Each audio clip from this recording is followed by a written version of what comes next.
Entrevistei o Fernandinho Beiramar, entrevistei o Matheus Acostamiro, atirador do shopping. Entrevistei os irmãos Cravinhos. A história dos... Entrevistei os canibais de Garanhuns. Isso que eu ia falar. Essa história é tão bizarra. Deixa eu... É bizarra. Essa história dos canibais eu tava vendo a sua entrevista. Era uma seita, né? Onde ele manipulava as mulheres. Era... Puxa, você sabe eu esqueci, mas... Eu também não vou lembrar agora. Mas ele manipulava as mulheres, né?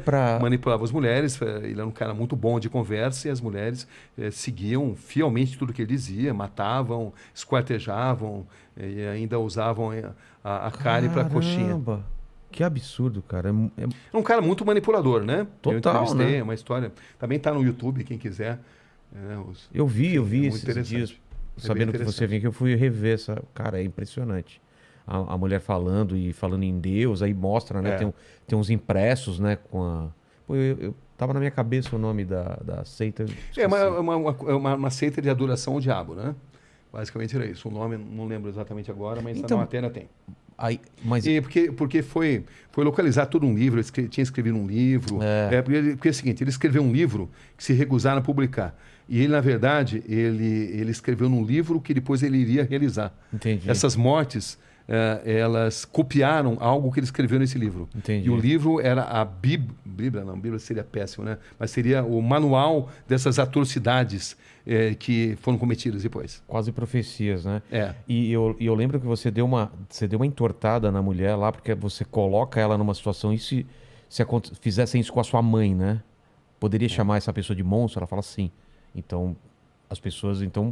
Você entende as pessoas achando que vocês são monstros. E eu achei isso porque ela não percebeu que ia para esse lado a pergunta depois, né? E aí ela se dá conta, né? Quando você está nessas entrevistas, é uma guerra mental. Né? Você vê que eu não levo, como você também não, né? Eu não levo anotação. Porque você não pode perder o olho no olho. Exato. Entendeu? Porque o body language, né? A linguagem corporal. As grandes perguntas, elas nascem de respostas incompletas, aonde você às vezes muda totalmente... Ou de silêncios, né? Silêncio, pausas. Você muda totalmente o encaminhamento da entrevista mediante algo que foi contado. Mas para isso você precisa estar muito atento. E você não pode perder, você não pode baixar os olhos, senão você perde o contato com a pessoa. Então, é assim que você consegue extrair, né? Eu lembro, por exemplo, quando entrevistei o Matheus Acostamiro, o atirador do shopping, né?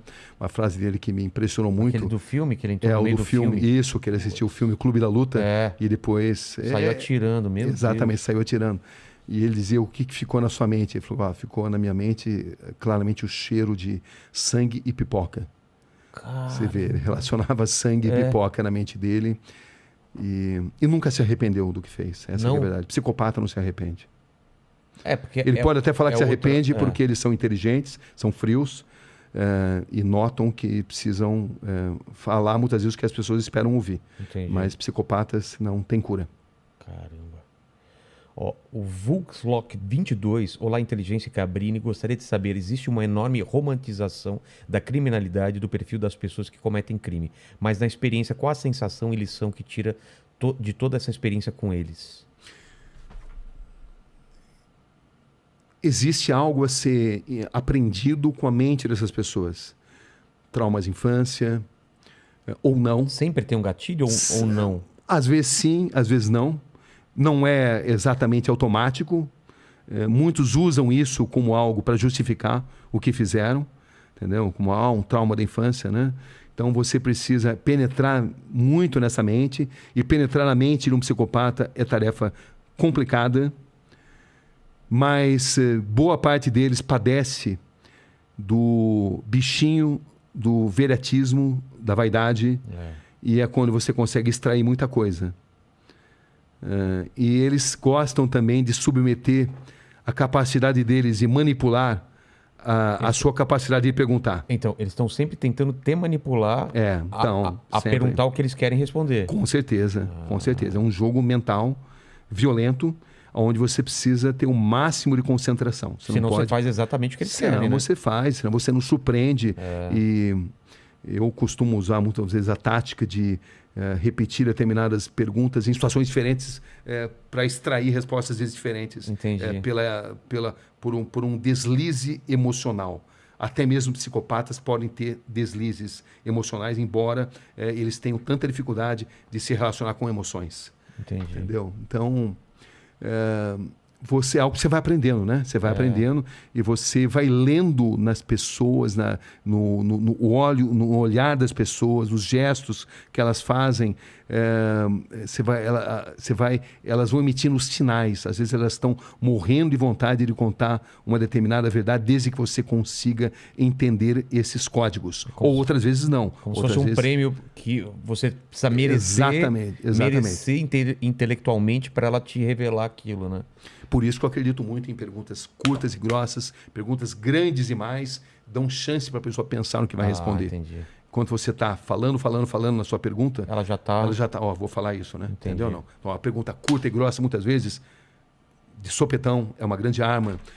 Mas também a maneira de entrevistar o Rogério não é a maneira de entrevistar o Mandíbula.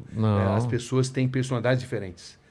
Às vezes você precisa ser mais suave, às vezes você precisa ser mais incisivo. Isso muda. Como decidir?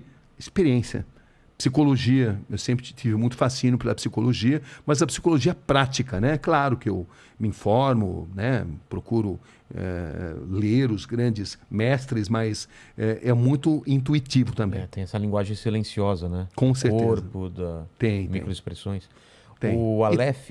desculpa, pode falar. Não, e também tem dia que você capta mais, tem dia que você capta menos, enfim, é uma violenta guerra mental. Em determinadas entrevistas, não todas, né? Tem entrevistas que não. São mais tranquilas. São mais tranquilas, mas em determinados momentos você sente que você está numa guerra mental.